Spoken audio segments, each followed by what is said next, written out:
vaccine here. Josefina Guerra is here with her two grandchildren, and they're going for their second shot, la segunda vacunación. Once parked, Dr. Trevino joins other doctors and nurses on the bus, where the shots and crying begin, followed by gratitude from adults who got the shot too, like Josefina. Oh, you have hypertension and diabetes, so this is very important for you. Muy importante entonces para usted. On the way back, some of the kids show off. On your arm? ¿Y lloraste? You didn't cry. No lloraste. Eres fuerte. You're strong. Ah, you play baseball. That's why you're so strong. Nuevo Laredo's mayor, Carmen Lilia Canturosa, says the children's vaccination.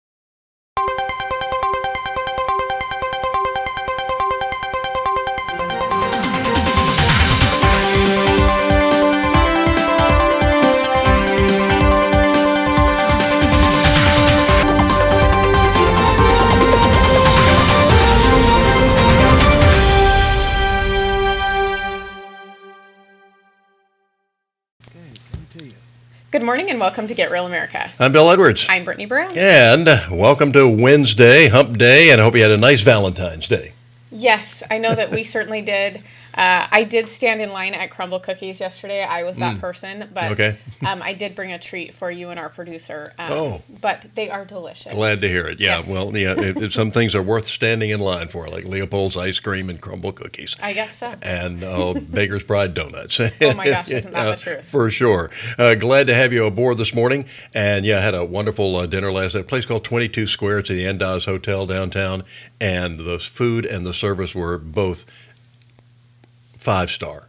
I mean, absolutely fantastic. So, thanks to everybody involved there. It's nice to go back to a place that's nice and intimate. The people who were waiting on you were glad to see you, and you felt like you were their only customer.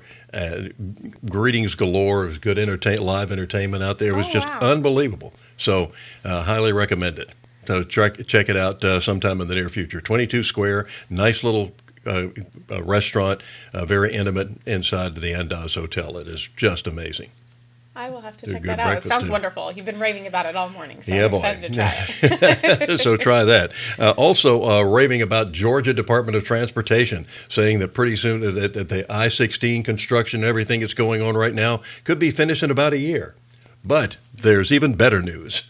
That they're saying that these ramps that they've had closed all this time, they're going to start opening up in a couple of weeks, one ramp at a time. So some of that is going to be alleviated as well. That will be very exciting. I do know that they are having a closure on Dean Forest Road. I believe it starts on the 20th? Starts next week. Yes, Yeah. and it ends on the 26th. So just keep that in mind. I believe the alternate routes are Chatham Parkway and Pooler Parkway, which when I heard that, I cringed a little bit because that is definitely going to make Pooler Parkway even busier than it already is. Just what Pooler needs is more Yes. traffic. Yes, yes. Begged them when they were putting in the Tanger outlet some years ago, saying, shouldn't you put a frontage road in here somewhere, another access off Yes. of interstate? But that fell on deaf ears. So I'm sure it was some sort of budget concerns. They can find money for everything else. Nevertheless, we're glad you're aboard here this morning. And just getting about to the halfway point of the Georgia legislative session, a lot of things going on under the Gold Dome, including some good news maybe about recognizing our Georgia native and Savannah native, Yay. Clarence Thomas. Yes. I think one of the most erudite and best justices in the history of the Supreme Court. The man has been absolutely brilliant. And you know that because the left is coming after him all the time. Those left-wing loons that don't know how to pour water out of a boot if the instructions were written on the heel have been criticizing him for some time now. So let's take a look, see what happened yesterday under the Gold Dome and find out, get up to date on what's going on legislative-wise as we come close to the halfway point. Hi, Donna. Well, court reporters could soon see a pay raise after the successful passing of House Bill 176. House Bill 76 also passed and would revise training requirements for social workers, professional counselors, and marriage and family therapists. But the biggest news of the day is coming from the Senate.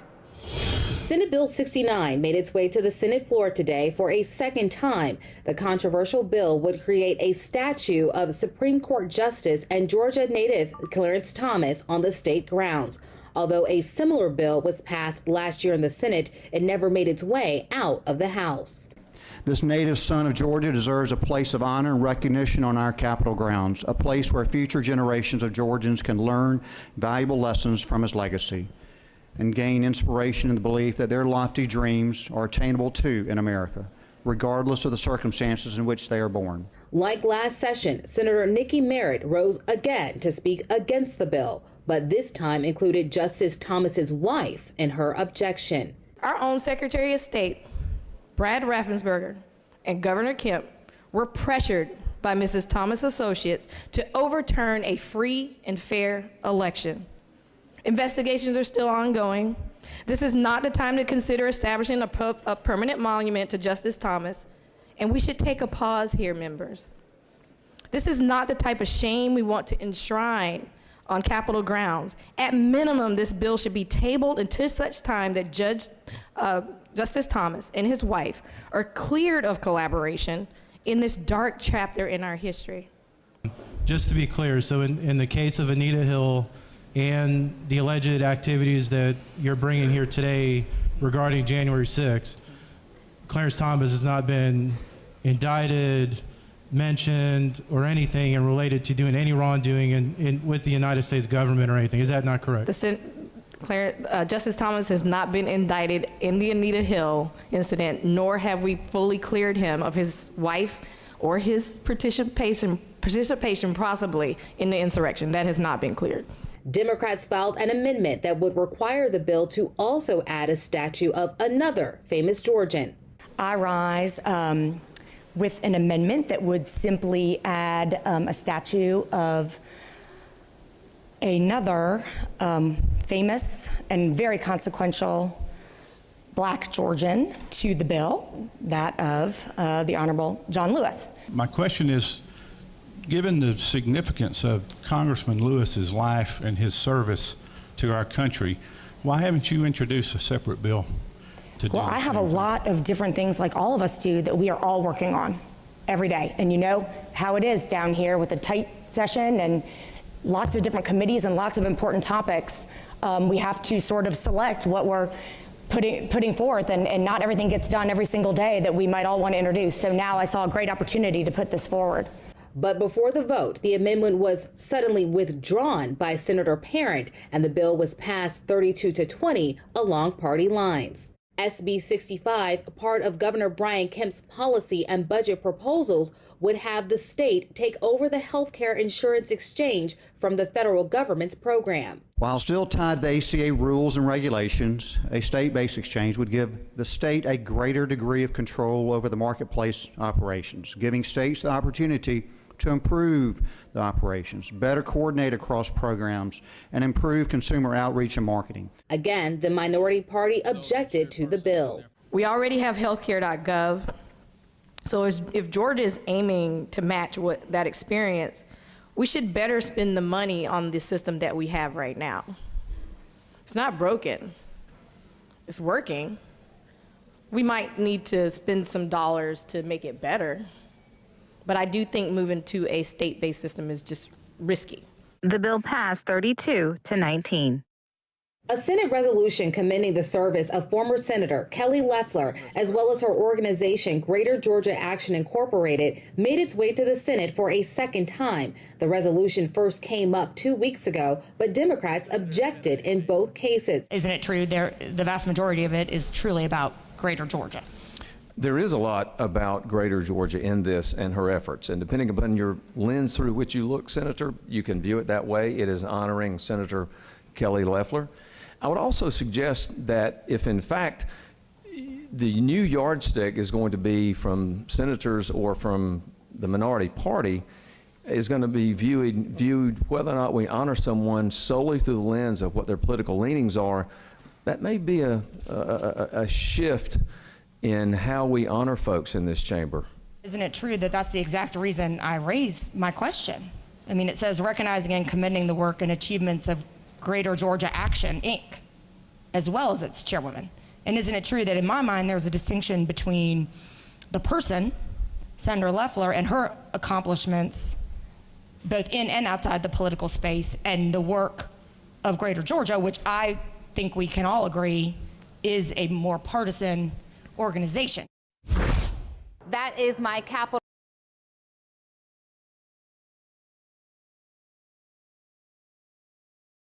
Georgia lawmakers. It airs nightly when the legislature is in session on Georgia Public Television. They do a great job on it. The Donna she was hailing when it first came on was Donna Lowry, who was the main anchor for Georgia lawmakers on GPB.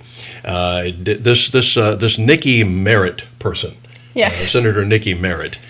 She's a left-wing loon, calls herself a progressive Democrat, so read communist, and she was with this local labor union. She's a local labor union member, so this gives you some idea of why she's coming after Justice Thomas and his wife. And Justice Thomas's wife didn't ask for an election to be overturned. She asked for an election to be fair, and we have evidence coming out of our ears that this election, the 2020 election, was a farce. Well, not only that, Bill, let's just say that there were, people just have questions. Mm-hmm. Yeah. I think the whole point is that people are questioning the elections. We need to see transparency, regardless of if there was anything there or not. Mm-hmm. Because once people don't have faith in elections, that's when we run into problems. So that's my whole issue with the whole thing, is that the people own the elections. We really do. And if we have questions about this process, we should be able to have every single thing answered in detail of how these things work, including the code and the algorithm that those machines are using. Exactly. And that's my issue with it, is the people have questions, there should be answers. There shouldn't be, there's nothing to see here, move on, you guys are wrong. Mm-hmm. That's my issue that I have We with won, it. you lost. Get over it. Exactly. And so, meanwhile, speaking of questions, we have a lot of questions about why a ninth whale has washed up on the shore of New Jersey. So we've had all these whales that are washing up, and a lot of people are asking questions about whether or not these windmills that they are building and destroying our environment with are part of the problem. And a lot of people believe that it is. And one of the people asking is Marjorie Taylor Greene. Speaking of Georgia legislature, she is a Georgia congresswoman. So let's take a look and see what she was on with Sean Hannity last night, questioning this and a lot of other environmental issues. As where are the environmentalists on all of this? And when we ask Pretty the question, silent, Bill. yeah, Pretty silent on silent these as the Sphinx. In fact, we get more interviews from the Sphinx than we get from these people. So let's take a look and see what she had to say last night.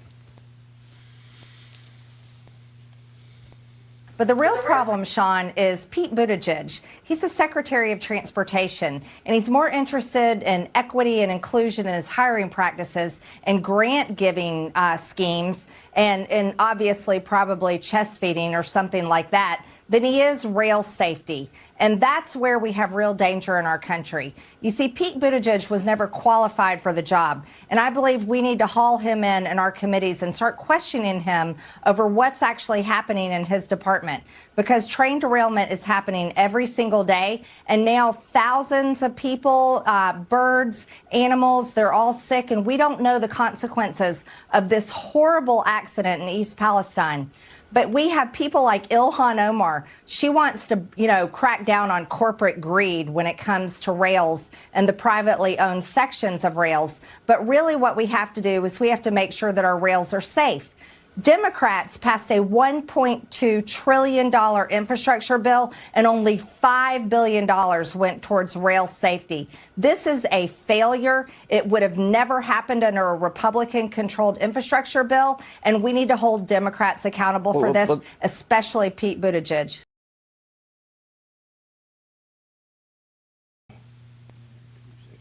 Yeah, she had a lot to say, a lot more to say than just that. But I think the other thing that I heard yesterday was that the governor of Ohio, Mr. DeWine, he actually approved the controlled burn. I don't understand that. How did this happen? I don't know what Mike DeWine's background is in science, but that's the worst thing they could have done.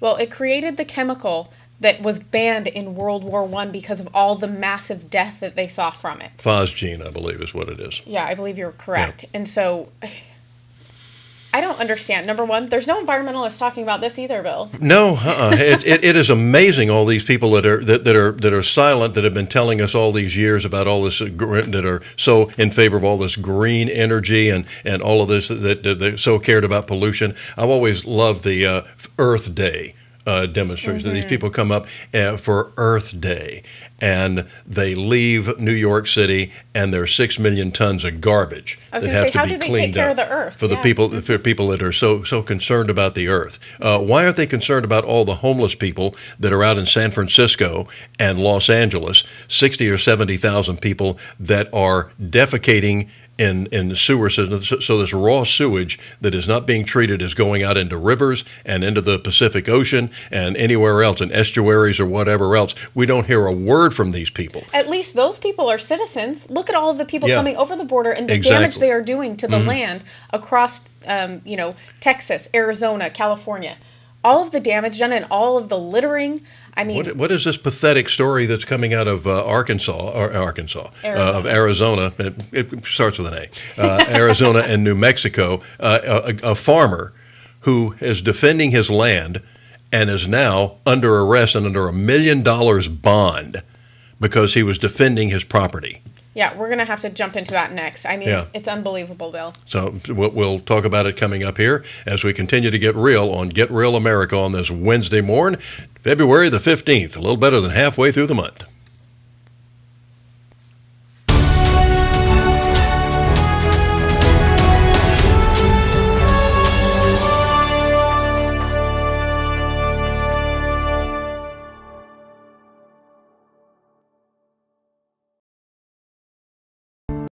Serving the Savannah area with the power of the Shield since 1934, with personal insurance, employee benefits, and business insurance. With integrity, security, and trust. For more information, go to thepoweroftheshield.com.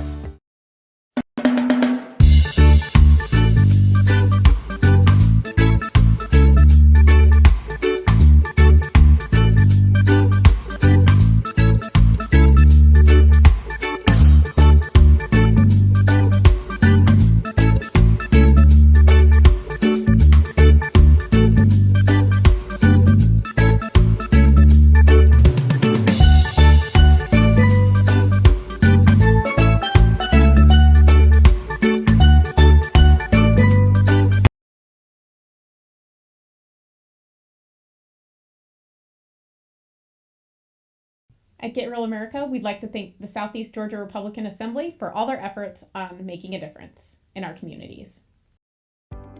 When you're looking to buy a business or sell a business, the experts at Best Business Brokers have you covered. Whether you're ready to cash in on your years of hard work or you're taking that first step in buying a business of your own, they're here to guide you through the process and make sure you get the best outcome possible. By having Best Business Brokers assist you when you buy a business or sell a business, they handle the legwork of the intricate process. This ensures a smooth transition of ownership, allowing you to get to work immediately or receive payment for your business as soon as possible. With base operations in Savannah and Charleston, they service all of Georgia and South Carolina. If you're considering starting a business here, the mild winters and 5-tiered economic area or lowering the threshold. You also, there's a group called Better Ballot Georgia. I'm finding out all about these people here. Bill Bozarth, he agrees with you that this instant runoff voting is the best way to go. So Better Ballot Georgia is a C3 organization. They're very grassroots organized. I'm not officially affiliated with them, but have worked closely with them to advocate for this type of change. Bill Bozarth and I go way back. We don't, I was in the legislature. I worked on election issues quite a bit. I was very conservative. Bill and I don't see eye to eye on very many issues, but on this, we share a common passion to make sure that voters can have their voices heard in a cost-effective and time-effective manner. Well, Scott, when you were elected, you actually won in a runoff, so you know of what you speak, right? Yeah, so it was a tough time. I got elected in a special election in 2013. I started that campaign as a result of my predecessor resigned his House seat sort of late in the process. It was after the November election. And so back then you had to have 2 months to do a runoff. And I had to campaign through Christmas. And come January the 5th, was our election day, and I got about 1,500 votes, which put me in first place by a wide margin, a 5-way race. And then in February, we came back for the runoff, and I had about I don't know, 30 or so votes shy of the total turnout in the first round for the second. So like 1,500 people voted in the second round total. So drop off and turnout was massive. I ended up winning 60% of that race and got elected. But I remember speaking with David Ralston, who's Speaker of the House at the time, when I first came in. I had this whole agenda of things I wanted to talk about. And he asked me what I wanted to work on. And I threw all that out the window and I said, I want to get rid of runoffs. This was ridiculous. And he told me, he goes, I think you'll find many allies here, and so we've been working on it ever since, trying to find the right solution. This costs so much in manpower as well as money, and the turnout is just pathetic usually on runoffs. Yeah. So Herschel Walker's race with Raphael Warnock, almost 400,000 people didn't come back. In the Kelly Loeffler race and David Perdue race, 339,000 people didn't come back for the second round. 220,000 of them were Republicans. Kelly Loeffler has done some really great work with the Greater Georgia organization that she's created. And she's been tracking the voter behavior of these people. She actually refers to those 339,000 as the disenfranchised because their voices were silenced. And 220,000 of them were Republican. She lost by about 65,000 votes. Had we had an instant runoff system, she would be U.S. Senator right now. She would have been running this time around as an incumbent, and I believe she would have won that as well. Sure would be nice to have her and Herschel or her and David up there now instead of the two empty suits we have. Well, I'm a Republican, so I'm not going to disagree with you. We're talking once again with Scott Turner, former Georgia State Representative, now Executive Director of Eternal Vigilance Action Incorporated. Now, some states have this already, and Alaska comes to mind.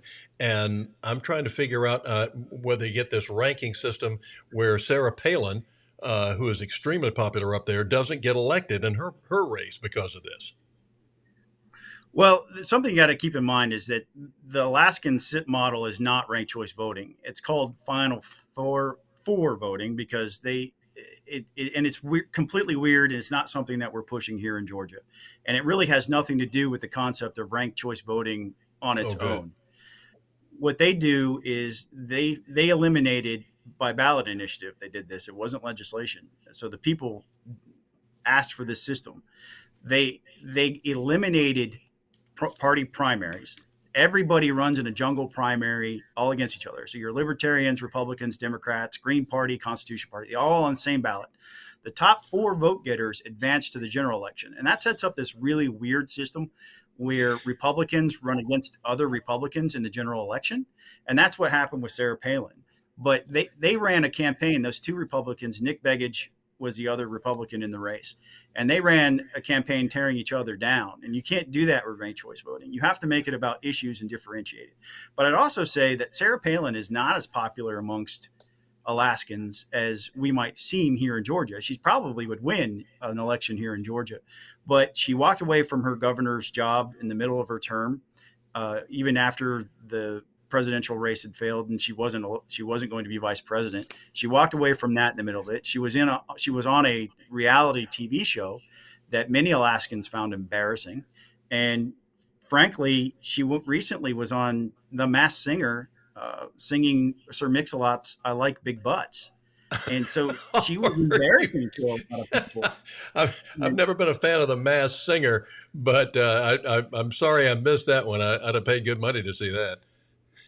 Well, you don't have to pay. Go watch YouTube and you'll see it for yourself. It was quite amazing. She took that mask off and it was Sarah Palin singing Sir Mix-a-Lot. It was a cultural phenomenon. It was amazing to me. I laughed out loud when I saw it. But many Alaskans were asked to pull a ballot for her recently and they didn't. And I think the real problem that we have as Republicans sometimes is we get starstruck and we think the most name ID wins races. But it's not. You have to have a good quality candidate in these races. But I don't think it's right for Republicans to have to run against Republicans in a general election. And so we're not advocating for Alaska. But you asked about other places where it's being used, and there's a bill right now in the legislature. It's HB 200 that takes portions of SB 202, which, ranked choice voting is already in Georgia. Many people don't realize that. It was part of SB 202, the election bill that the left attacked, called Jim Crow 2.0, and the president used to tell Major League Baseball to move the All-Star game. Mm-hmm. And then later we found out that bill didn't do anything the left said it did, and that African Americans found it plenty easy to vote, as opposed to what the narrative was. And so SB 202 also had ranked choice voting in it for military and overseas ballots, and that allowed us to shrink our runoff period, and that's why it was only 1 month long as opposed to 2 months long this last time out. So we already have it here in Georgia, but also we're trying to expand it to allow municipalities who are paying a fortune to have these runoffs to use it if they want to opt in to using it. This is modeled after Utah, another red state, and that effort was led by Stan Lockhart, who's the former Republican Party chairman in Utah. And so we're really trying to model ourselves after another Republican state here and saying these are reasonable ways to continue the proof of concept. And one of the cities here in Georgia, Milton, they spent 13% of their budget, their entire budget, on a runoff election for their city council and mayor. And that's those are police officers that are taken off the street, or potholes that aren't filled, or sidewalks that go unpaved. That is a very big number for a city to have to burden themselves with carrying the cost on. Boy, isn't that the truth? Well, where does it stand legislatively? I was at least glad they did shorten the runoff period from 9 weeks to 4 weeks, at least because that was interminable. But, we as broadcasters loved it because they spent more money on ads. But they got increasingly negative, and I think that contributed partially to the turning off the voters. Well, that's what the Kennesaw State University study found, right? They studied 3 questions. The first one was the cost, which you quoted, $75 million. They asked the question about turnout and whether or not it goes up or down. It always goes down. We've seen that to the tune of hundreds of thousands of people in statewide elections. And the last question that they explored was, do runoff campaigns get more or less negative? And they found, by doing word analysis on the advertisements, they pulled all the campaign ads from the last runoff, and they found it gets way more negative. And we feel that, right? That there's a societal cost. We're divided this way. We're constantly bombarded with this negativity. But the bill, HB 200, is being sponsored. It's a bipartisan piece of legislation. It actually passed out of committee unanimously last year. But there are folks who've gotten fired up because they perceive Sarah Palin's loss as being blamed on ranked choice voting, and so they're scared that it could happen here. And so we've been facing a lot of basically erroneous feedback, people attacking it with things that are simply not true. The criticisms of instant runoffs in Georgia fall into 2 categories. One, they're completely untrue and verifiably false. And then the second category is it's true, but it's better than the system we have now. And so we're working really hard with legislators. They need to hear from people who think this is a good idea, because it's fear mongering. They're spreading fear, uncertainty, and doubt on this system because of the Sarah Palin loss. And one thing I want your listeners to understand, that even with that weird system that I wouldn't want in Georgia, Republicans in Alaska won everything. They won every statewide seat. They won the governor's mansion. They won both houses of their state legislature. Every other race Republicans won there. Sarah Palin's the only Republican that didn't win.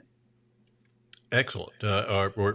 Interesting. And Scott, we're heavily into shameless self-promotion, so please tell us, give us information about the Eternal Vigilance Action Incorporated. So Eternal Vigilance Action is a nonprofit. Our mission is to advocate for policies which maximize the American promise of liberty and justice for all. We're made up of former state legislators, academics, and activists. And I served with the representatives that are on our board of directors. We're all on the same right, very far right on the political spectrum. We're just trying to find a way, in this case, to shorten our election cycle. We think that's better for our society without having to burden that cost and maximizing the number of people who are participating. So that's us. This is how we're involved in this. You can learn more about instant runoff voting from Better Ballot Georgia. They have the better site for learning more about the details and how this would work. You can find them at betterballotgeorgia.org. And they find you where? Well, we're at eternalvigilance.us. Outstanding. Scott, thanks for your time. Don't be a stranger. We'll stay in touch throughout the legislative session, and hopefully we can get this taken care of, because I think, runoffs are such a burden. I agree, and thank you for the time. Appreciate it. God bless. Take care.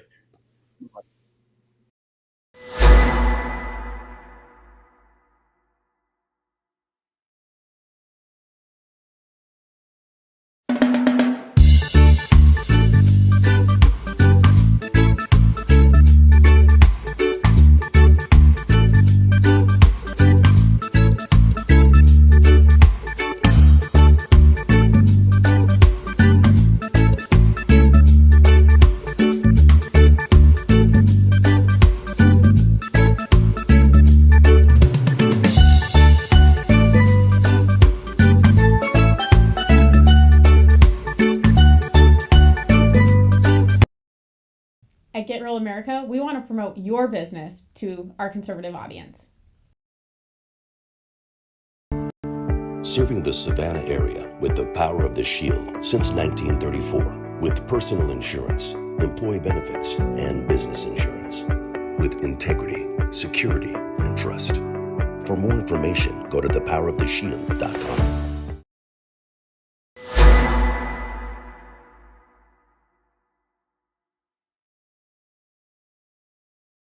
At Get Real America, we want to make sure that the real story gets out, and you can help us as a sponsor or as an advertiser to make sure that that word does get out to the community. Be a sponsor and support your local community here at Get Real America. I don't think it's an accident that I ended up writing music for a living, because I think I lived in a house where I saw how deeply it affected everyone in the house. And just how much everyone defined themselves by the music they listened to. Music as a framework, I think, gave my parents my identity from a young age. You can like any music that you want if it makes you feel happy. And now when I hear certain songs, I think of them, and I think of them in their happiest state, and it makes me happy. If they seem like they're having trouble talking about something, I try to tell them about a time when I felt something similar. Whatever the issue was, we would tell them the pros and cons and how important it was, and that they had come to us because we could always help them.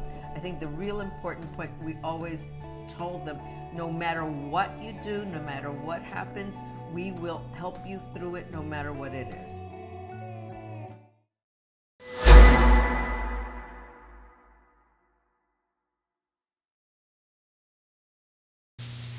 Welcome back to Get Real America. I'm Bill Edwards. I'm Brittany Brown. Wednesday already here, getting ready. Savannah Book Festival starts this weekend. Oh. And it is one of the best in the world. And it's I think it's in its 16th year now, 15th or 16th year, and it has become enormously popular. We have had some of the best.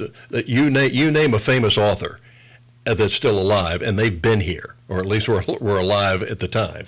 And that we've had, Brad Thor has been, Stephen King, David Baldacci, Janet Ivankovich. I mean, you name the author, and they've been here for this festival. In fact, a few years ago, Hoda Kotb was saying on the Today Show, said she had a book just coming out, and she was talking to her publisher and said, we need to go promote this. He says, and you don't want to miss the Savannah Book Festival. That's one of the best. She said, what? and she came here for a talk.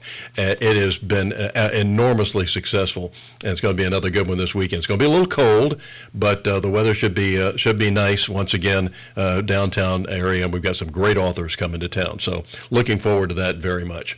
Also looking forward, we've talked about a great meal that my wife and I had last night at 22 Square at the Andaz Hotel for Valentine's Day. I don't know about you, but I got into this habit of eating when I was first born and haven't been able to break it. I figured that most of you like to eat and probably need to in order to, stay alive. Yes. But what happens when we don't have any food? I don't know what these geniuses... China is doing more than flying balloons. they're buying farmland, American farmland. It should be illegal for China to buy farmland in the United States. But we're faced with high costs of inflation, such as diesel fuel, that's doubled, fertilizer that has tripled to $1,500 a ton, the high cost of seed. All of these things have to be paid for up front as we prepare to put our corn planters in the field next month. And this administration, as I listened to the President's State of the Union address, didn't say nothing about how to advance farming and agriculture here at home in America. But we have aid for everybody, for Ukraine farmers. We provided them with equipment and combines. And this type of infrastructure is what's needed right here in America for American farmers. You mentioned some numbers. Throughout fiscal year 2022, production costs for farmers were up 11% in total. Feed prices 14%. Price of chemicals up 44%. Price of farm machinery up 11%. So, and you're looking at these numbers and what you just said. What happens to the traditional American farmer if Joe Biden doesn't step in to help? Because I'm looking at it and thinking traditional average American farmer is going to disappear or get purchased by a conglomerate. What say you? Yes, and that's what I just said. At these auctions, people, it's not American farmers buying these farms. It's people like China that are buying up American farm ground. And the president hasn't taken a firm enough stance against China to speak out against these type of practices right here that are happening right now in America. We need policies and we need a farm bill that's going to help advance America's farmers right now.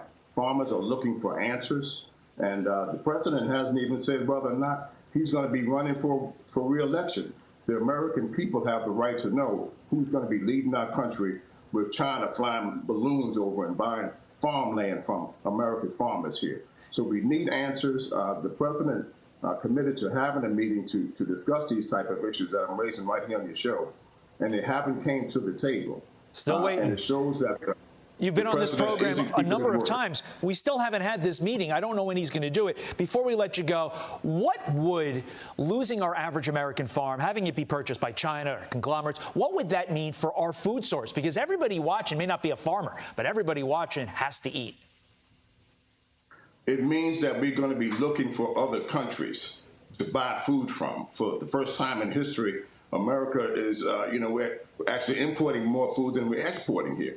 And people, we're in trouble, and we need to put farmers first in this country and put policies in place that are going to keep American farmers on the farm. And that's what we need in this farm bill, and that's what we need from the president. He needs to start talking about agriculture in this country, the backbone of this country. Farmers made this country what it is today. And if we want to keep moving in that direction, we need to stop selling our land to China, stop selling our countries, actual companies such as Smithfield and others to China. And we have to put American farmers first if we want our country to be what it has been. And in the future, we have to invest in infrastructure for American farmers. We got to do it right now. Got to do it. John Boyd Jr., thank you so much for your insight. Appreciate it. So even left-wing loons need to eat, and they better wake up and smell the coffee or the corn or the wheat or the oats, whatever it is. We talk about egg prices. Brian Kilmeade this morning on Fox and Friends made note of the fact that egg prices for the first time are more to buy a dozen eggs than it is to buy a pound of beef. How is that in many even cases. possible? Like, eggs used to be the thing you went to because they were nutritional and they were inexpensive. Exactly. And I don't know, Bill. The things that are going on, I don't understand how people aren't seeing it. And, I grew up, my dad raised cattle my whole life. And so he ended up selling his cattle in the last couple of years because they couldn't afford to feed him anymore. I mean, it's very tough on farmers, and I don't think people realize the work and also the dedication that goes into farming. It's 24/7, 365. The animals always have to eat. They always have to be taken care of. Yep. And the cows need to be milked. They don't know. They don't know it's Sunday. They don't care. They don't care. They don't care if it's Christmas. No. So people do not understand that. It's kind of like, when my mom was a child, she told me when she went to the farm, we had one of our uncles or great uncles had a nice big farm in Swainsboro. and he had just acres of cotton and things of that nature. I always thought it was fun to go up there and pick the cotton. That was always neat. And they raised chickens and things of that nature. But she didn't want, when she was a child, she didn't drink the milk when she was there because it came from cows. Because milk came out of a bottle. So, but she didn't want to drink milk out of cows because they had it straight out. Have you ever had nice cold milk straight out of the cow? I haven't actually. It is amazing. It's actually really hard to get. Yeah. Well, they've made it very challenging. Fortunately, the eggs don't cost quite that much here, but they are limiting. I noticed I was in a place here that said, you can only buy 2 dozen at a time or something like that. But they don't cost as much because we're so close to farms around here. Yeah. So we still have a pretty good supply. So if you like eating and you want to continue to eat, you better start supporting the farmers and not worrying about all the illegal aliens, okay? Meanwhile, 100%. Coming up next. We're going to be jumping into... Byron Donald is one of my new favorite people up on Capitol Hill. I think that he is doing a great job. He's also a little bit of a firebrand, kind of in a Matt Gaetz realm. And from the same state, great great Florida. Yeah, okay, well, I'm old. Great Florida congressman, and we're going to hear from Byron next. Gracias. Thank you. What's wrong, mijo? Donating to a pet's medical care can keep families together. Pets and people belong together. Learn more at petsandpeopletogether.org.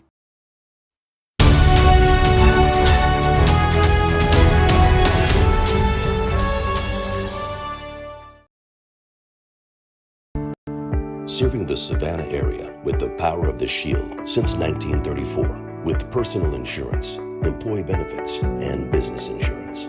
With integrity, security, and trust.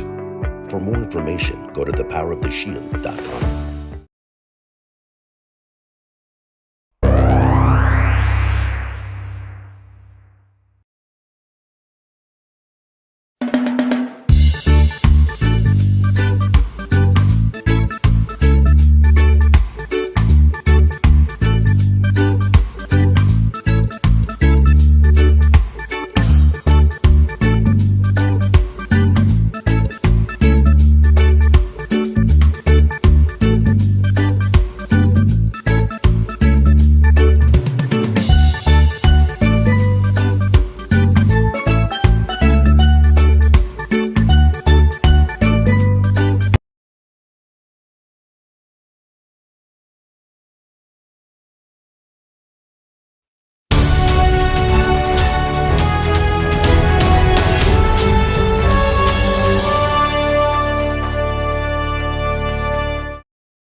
Welcome back to Get Real America. We're glad you're getting real with us this morning here on this Wednesday, February the 15th. A little bit on the cool side still. This is we've had climate change here in Georgia.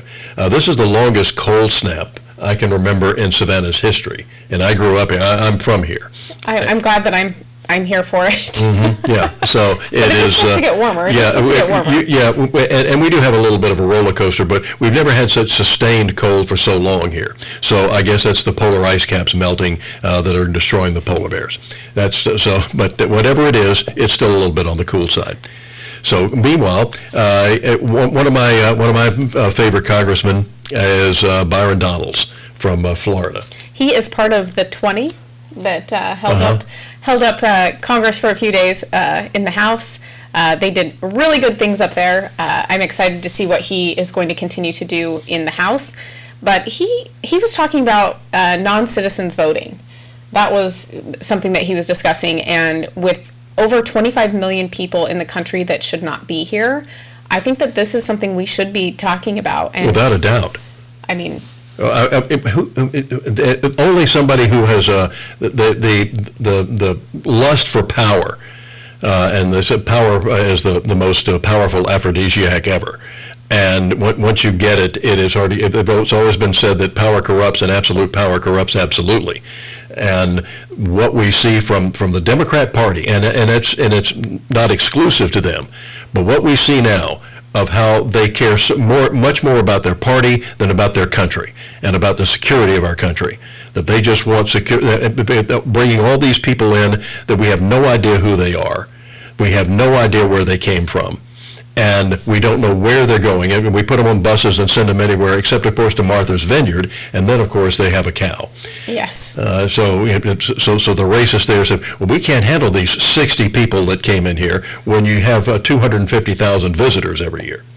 Well, not only that, Bill, I think that this goes back to what we were talking about earlier, too, with that farmer, rancher that was arrested for shooting someone on his property, which he said he didn't do. He said he fired warning shots up into the air earlier that day because there were illegals on his property, you know, with a lot of things with them, and he did not want them there. He is 76 years old. His wife is around the same age, and he has been arrested. His bail is at $1 million, which seems so incredibly high, especially since he has no criminal activity. And with these illegals coming over and on their property, they live right on the border. I mean, his poor little wife is now on the property by herself, and we have seen that these people will break into houses, they will steal things, they will kill U.S. citizens. Yeah. And destroying property, destroying cattle, destroying ranches all over. And when we were just talking about the food supply a while ago, and although maybe apropos nothing, but you talk about people that can get away with stuff. Have you heard the report on the shooter at Michigan State University? I have not. Criminal record has felony charges as long as your arm, and was released on felony gun violations.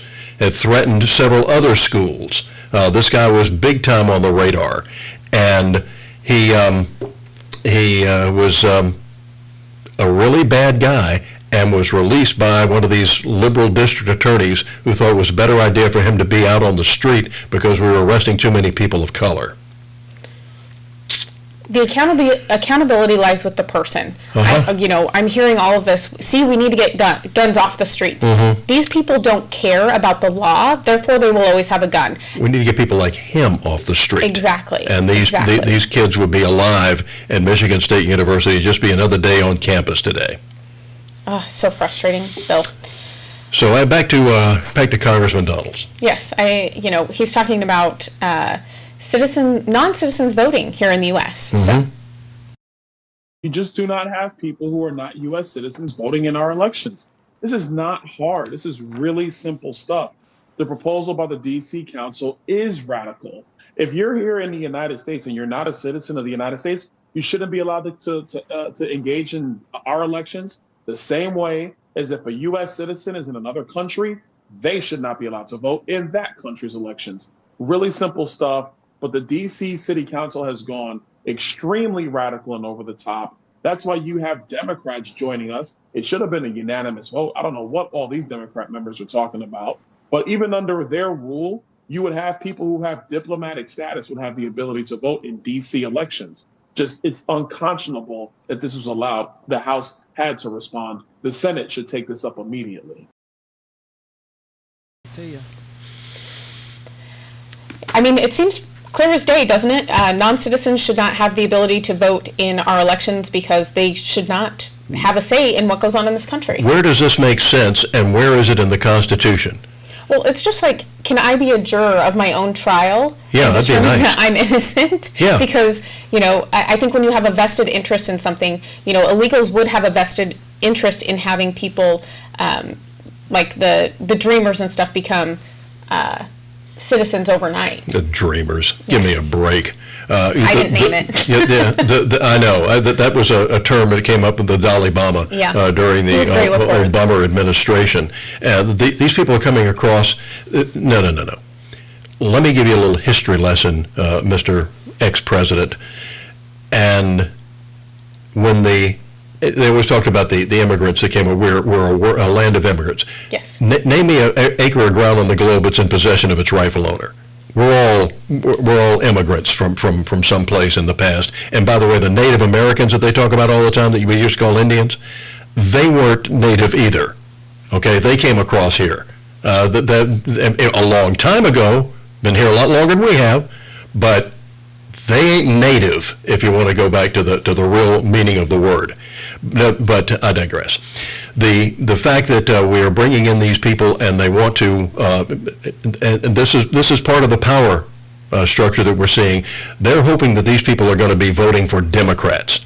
I can promise you if they start voting heavily for Republicans, that wall will go up faster than you can say Jack Sprat, and suddenly we'd be deporting people so much that we'd be looking for that Greyhound wouldn't have enough buses, nor would any of the moving Mayflower or any of the other moving companies. We'd be pulling these people out in 18-wheelers and telling the cartels to stick it where the sun don't shine. Well, why do you think they don't like Cubans? Why do you think they're so against Cuban people coming here? Because they vote for Republicans. Exactly. They so know weird. what communism is, or at least their parents do, and they were raised that way. I give you Marco Rubio, yes, just as Exhibit A, of his parents came here practically penniless and became very successful entrepreneurs. My grandmother, when she left here, she worked at the courthouse here for years and years. When she retired, she moved down to Miami Beach, and I'd go down to visit her during the summer for 2 or 3 weeks.